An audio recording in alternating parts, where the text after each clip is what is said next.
RRR. So, Rajamouli గారి డైరెక్షన్‌లో వచ్చిన 'ఆర్ఆర్ఆర్' మూవీ ఎంత పెద్ద హిట్ అయిందో మనం చూసాం. రికార్డులను తిరగరాస్తూ ఇండియన్ హిస్టరీలోనే ఒక బిగ్గెస్ట్ బ్లాక్ బస్టర్ మూవీగా అయితే నిలిచింది. సో, 'త్రిబుల్ ఆర్' రిలీజ్ అయినప్పుడు ఎంత సంచలనం సృష్టించిందో మనందరం చూసాం. ఈ సినిమా రిలీజ్ అయ్యి ఆల్మోస్ట్ 3 ఇయర్స్ అయితే అవుతుంది. అండ్ ఇప్పటికీ కూడా ఈ మూవీ అయితే వార్తల్లో ఉంటూ వస్తుంది. అండ్ మనకి ఆస్కార్ తెచ్చిన మూవీ ఏదైతే మనకి సాంగ్‌కి 'నాటు నాటు' సాంగ్‌కి ఆస్కార్ కూడా వచ్చింది. సో, ఈ మూవీని అంత ఈజీగా మర్చిపోవడానికి లేదు. సో, నెట్‌ఫ్లిక్స్‌లో అయితే 2 సంవత్సరాల నుంచి టాప్ 10లో అయితే ఉంటూ వస్తుంది. అండ్ ఇప్పటికీ కూడా టాప్ 10లో ఒకటిగా ఉంటూ నెట్‌ఫ్లిక్స్‌లో ప్రైమ్ టైంలో అయితే మనకిది స్ట్రీమింగ్ అవుతూ ఉంది. అండ్ దీంతో పాటు ఇప్పుడు ప్రపంచవ్యాప్తంగా అన్ని భాషల్లో కూడా ఈ మూవీకి అయితే మంచి రెస్పాన్స్ అయితే వచ్చింది.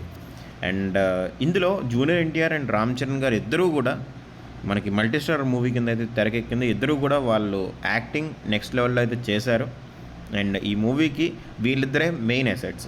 సో, ఇద్దరూ కూడా పోటీపడి డ్యాన్సులు చేశారు, పోటీపడి యాక్టింగ్ చేశారు. అండ్ ఒకరినొకరు అంటే ఇద్దరు కూడా ఎవరికి వాళ్ళు తక్కువ కాకుండా అయితే చేశారు. ఇద్దరికి ఈక్వల్గా ఇంపార్టెన్స్ ఉందని చెప్పి రాజమౌళి గారు అయితే చెప్పారు. బట్ అయినప్పటికీ ఇప్పటికీ కూడా ఫ్యాన్స్ మధ్యలో మెయిన్ హీరో తారక్ అని చెప్పి తారక్ అభిమానులు అండ్ రామ్ చరణ్ గారే అని చెప్పి రామ్ చరణ్ గారి అభిమానులు కూడా ఎప్పుడు సోషల్ మీడియాలో కొట్టుకుంటూనే ఉన్నారు.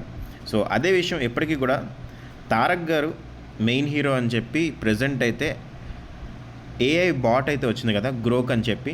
సో, ఏఐ బాట్ గ్రోక్ అయితే మాత్రం ఇప్పుడు ప్రెజెంట్ జూనియర్ ఎన్టీఆర్ గారే ఈ మూవీకి మెయిన్ హీరో అని చెప్పి అయితే చెప్పింది. సో, ఎలన్ మస్క్ గారు చాట్ జీపీటీకి పోటీగా దించిన బాట్ని ఇప్పుడు ఈ ప్రశ్న అడగగానే మనకి ఫస్ట్ ఇనీషియల్గానే చెప్పింది ఏంటంటే జూనియర్ ఎన్టీఆర్ గారు మాత్రమే ప్రధాన హీరో, మళ్ళీ అనే బాలికను రక్షించేందుకు అతను ఈ మూవీ మొత్తాన్ని కూడా స్టార్ట్ అవుతుంది. అండ్ అల్లూరి సీతారామరాజు పాత్ర కీలక పాత్ర, కథని ముందుకు తీసుకెళ్ళడానికి మాత్రం యూజ్ అయింది. బట్ భీమే మెయిన్ హీరో అని చెప్పి అయితే ఈ చాట్ బాట్ అయితే చెప్పింది.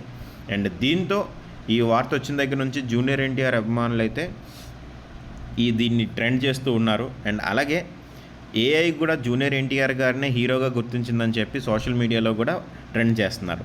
అండ్ కథలో కీలక మార్పులకు మాత్రమే చరణ్ పాత్రను తీసుకున్నారని చెప్పి చరణ్ గారి సైడ్ నుంచి అయితే వాదనలు ఉన్నాయి.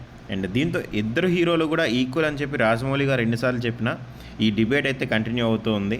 సో, 3 సంవత్సరాల నుంచి ఇద్దరు హీరోల ఫ్యాన్స్ కూడా దీని మీద అయితే గొడవ పడుతూ ఉన్నారు.